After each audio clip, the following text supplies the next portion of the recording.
Hujan sepertinya enggan untuk berhenti. Kadang aku membatin dalam hati, ayolah, berhenti dulu sejenak. Paling tidak hingga aku menyelesaikan trip perjalananku sebulan ini. Supaya aku bisa mendaki gunung sebanyak yang aku mau, tanpa harus ada galau di hati karena hujanmu. Tapi ya, begitulah kiranya manusia ya. Saat dikasih hujan terus-menerus, mengeluh. Tapi saat diberi kering berkepanjangan, mengeluh juga. Dan mungkin aku termasuk orang-orang yang kurang bersyukur mungkin. Mungkin. Tapi kali ini mungkin kita skip dulu petualangan pendakian. Dan mari kita bahas salah satu moda transportasi yang menjadi andalan kita, kereta api.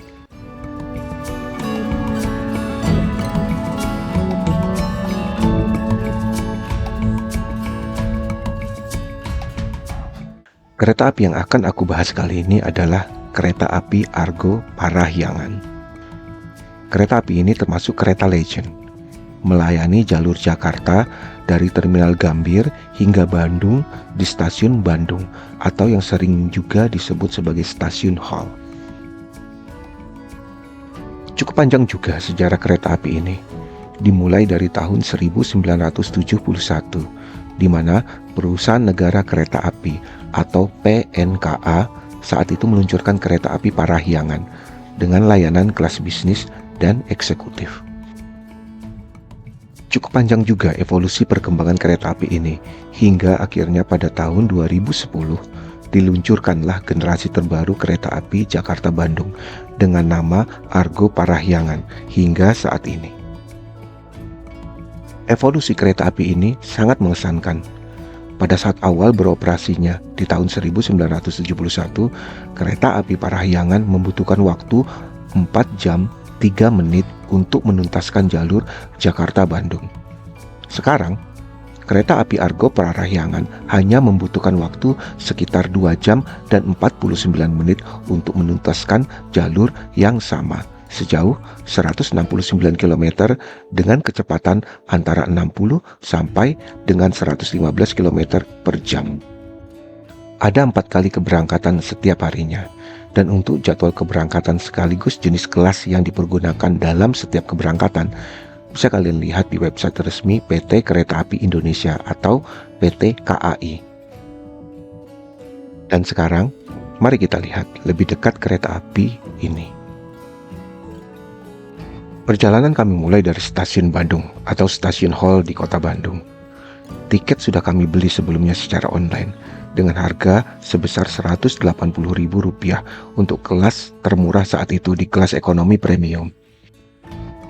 Yang kami lakukan saat tiba di Stasiun Bandung adalah mencetak tiket kami menggunakan barcode yang tertera dalam tiket online yang sudah kami beli di mesin cetak yang telah disediakan. Dan teman, ingat, kereta api di Indonesia sekarang sudah tepat waktu.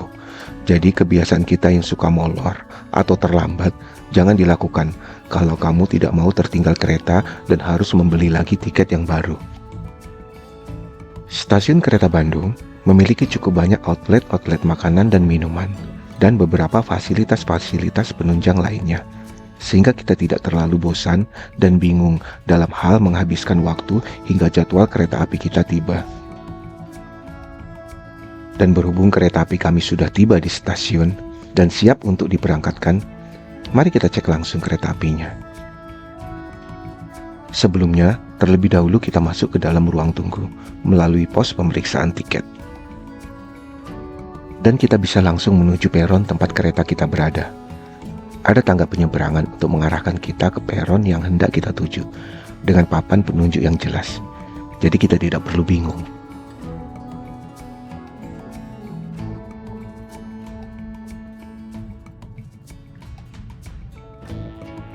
Jujur, saya senang melihat stasiun ini, indah dan menyejukkan mata. Bahkan di jembatan penyeberangan menuju peron pun penuh dengan hiasan dan tanaman bunga anggrek di setiap pojokannya. Indonesia sudah sangat banyak berbenah untuk membuat negara ini tampak cantik di mata para wisatawan, lokal maupun mancanegara. Sebenarnya, sewaktu aku datang ke kota Bandung menggunakan kereta Wush, Aku juga tiba di stasiun ini setelah terlebih dahulu transit menggunakan kereta feeder yang kalian lihat di depan sana. Hanya saja, karena keterbatasan waktu, aku tidak sempat untuk menikmati keindahan stasiun ini.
Keramahan petugas yang melayani penumpang yang hendak masuk serta mengarahkan ke gerbong yang dituju patut diacungi jempol.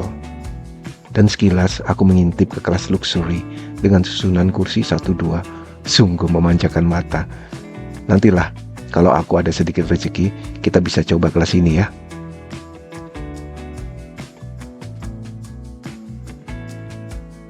Dan kalian tahu yang membanggakan lagi? Semua gerbong ini dibangun oleh perusahaan milik anak bangsa, PT Inka Persero. Hebat bukan?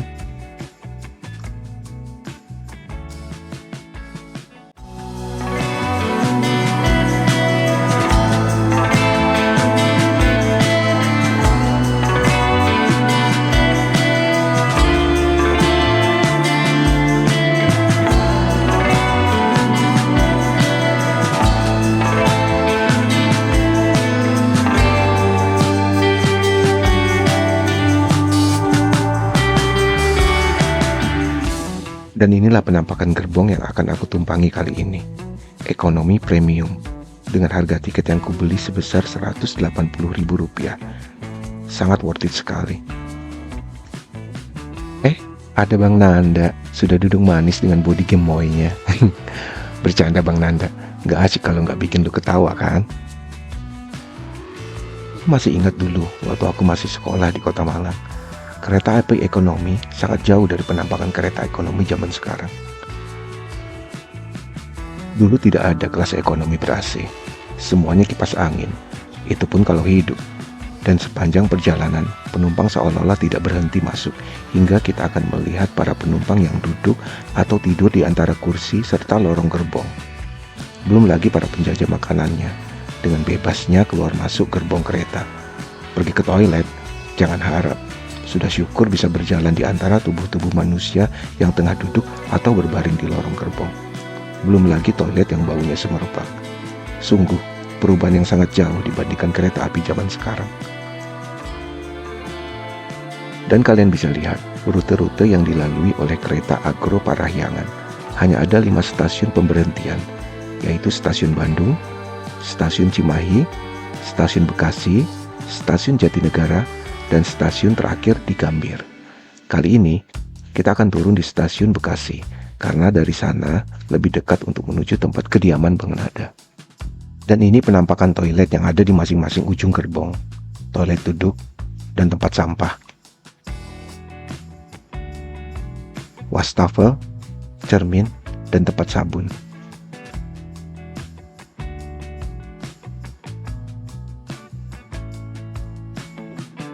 Dan itu peraturannya. Harap dipatuhi ya teman-teman.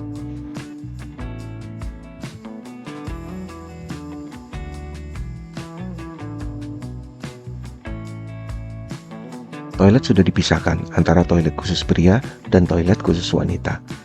Tapi dengan penampakan yang kurang lebih sama. Bersih dan tidak berbau. Kereta api ini juga sudah dilengkapi dengan gerbong restorasi yang menyediakan makanan dan minuman selama dalam perjalanan. Tapi kamu tidak perlu khawatir, karena petugas kereta api secara berkala akan datang mengunjungi masing-masing gerbong untuk menawarkan menu restorasi yang mereka sediakan.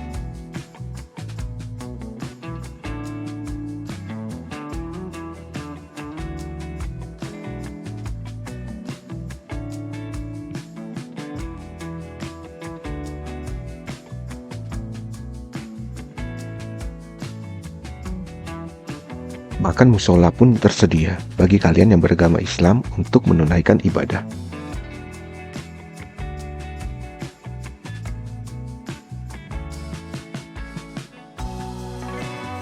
Untuk fasilitas di areal tempat duduk, sudah tersedia sandaran kaki, juga kantong kertas bagi kalian yang mudah mual, gantungan jaket, tempat untuk tatakan barang-barangmu, serta ya, tentu saja, saklar listrik yang paling penting itu. Jendela yang memiliki tirai penutup dan juga kompartemen untuk menyimpan barang-barangmu, kopermu di atas. Dan tak kalah penting, lampu baja yang kamu butuhkan jika sedang bepergian malam menggunakan kereta ini.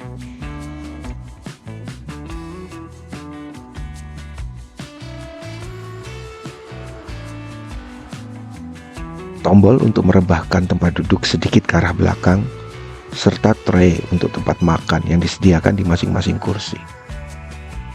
Lengkap, sudah sama dengan fasilitas yang kita dapat saat bepergian dengan pesawat. Juga ada fasilitas layar monitor yang terpasang di bagian depan dinding kabin. Tetapi tidak seperti kelas luxury yang tadi kita lihat, yang punya layar monitor di tiap kursinya. Nah, sekarang kereta siap diberangkatkan. Tepat waktu. Ayo sekilas kita lihat pemandangan di sepanjang perjalanan ini yang cukup memanjakan mata. Oh ya, ada tambahan. Untuk beberapa trip tertentu, ada rangkaian gerbong khusus untuk kelas panoramik. Sedikit lebih mahal sih, tapi dengan gerbong kabin yang sedikit futuristik dengan kaca jendela yang sangat lebar hingga hampir menutupi seluruh bagian dinding kabin dan sebagian atapnya. Penumpang akan dimanjakan dengan pemandangan yang luas dan lebar, seolah-olah sedang benar-benar menyatu dengan alam sekitar. Mungkin suatu saat nanti akan aku ajak untuk melihat seperti apa sih kereta kelas panoramik ini.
Hampir 3 jam, aku dimanjakan oleh pemandangan indah sepanjang perjalanan. Tidak menyesal aku memutuskan untuk menggunakan transportasi kereta Argo Parahyangan ini. Dan tak terasa, sampai juga aku dan Bang Nanda di stasiun Bekasi. Dan berakhir sudah perjalanan kita kali ini.